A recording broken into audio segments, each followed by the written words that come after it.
حضرت لوط علیہ السلام کی قوم کا واقعہ، نافرمانی، گناہ اور اللہ کا عذاب۔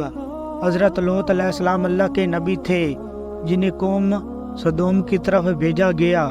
یہ قوم برائیوں، خاص طور پر ہم جنس پرستی میں مبتلا تھی۔ ان کی یہ عادت اتنی عام ہو چکی تھی کہ وہ اس پر فخر کرتے تھے۔ قوم کی برائیاں۔ قوم لوط کی سب سے بڑی برائی لواطت تھی، یعنی مردوں کے ساتھ غیر فطری تعلقات بنانا۔ یہ عمل ان کے معاشرتی اور اخلاقی اصولوں کے خلاف تھا۔ ان کے علاوہ وہ دیگر گناہوں میں بھی مبتلا تھے، جیسے جھوٹ بولنا، ظلم و ستم کرنا اور مہمانوں کے ساتھ بدسلوکی کرنا۔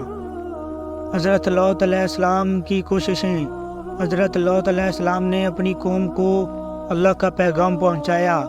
انہوں نے بار بار انہیں اللہ کی نافرمانی سے روکا اور ان کی برائیوں پر تنقید کی۔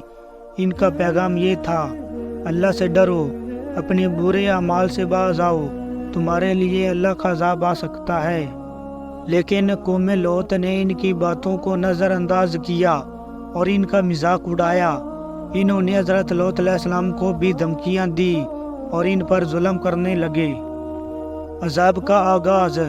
جب قوم لوط نے اپنی برائیوں سے باز آنے کا ارادہ نہیں کیا تو اللہ تعالیٰ نے فیصلہ کیا کہ انہیں عذاب دیا جائے۔ حضرت لوط علیہ السلام کو حکم دیا گیا کہ وہ اپنے پیروکاروں کے ساتھ رات کے وقت بستی چھوڑ دیں۔ اللہ نے فرمایا کہ صبح ہوتے ہی عذاب نازل ہو جائے گا۔ قوم لوط کا عذاب۔ حضرت لوط علیہ السلام نے اپنی بیوی اور ایمان والے ساتھیوں کے ساتھ بستی چھوڑ دی۔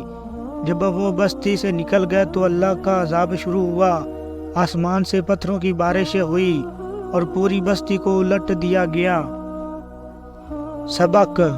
قوم لوط کا واقعہ ہمیں کئی اہم سبق دیتا ہے۔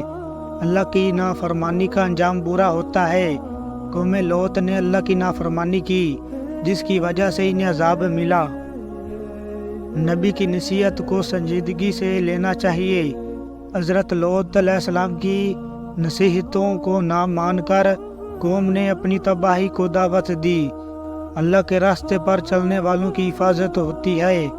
حضرت لوط علیہ السلام اور ان کے ماننے والے محفوظ رہے، جبکہ قوم کو عذاب ملا۔ نتیجہ۔ قوم لوط کا واقعہ ہمیں یاد دلاتا ہے کہ ہمیں ہمیشہ اللہ کی راہ پر چلنا چاہیے اور برے اعمال سے بچنا چاہیے۔ اللہ کی رضا اور عذاب سے بچنے کے لیے نیک اعمال کرنا ضروری ہے۔ یہ واقعہ ہمیں یہ بھی سکھاتا ہے کہ جو لوگ اللہ کے احکامات کو نظر انداز کرتے ہیں وہ اللہ کے عذاب سے بچ نہیں سکتے۔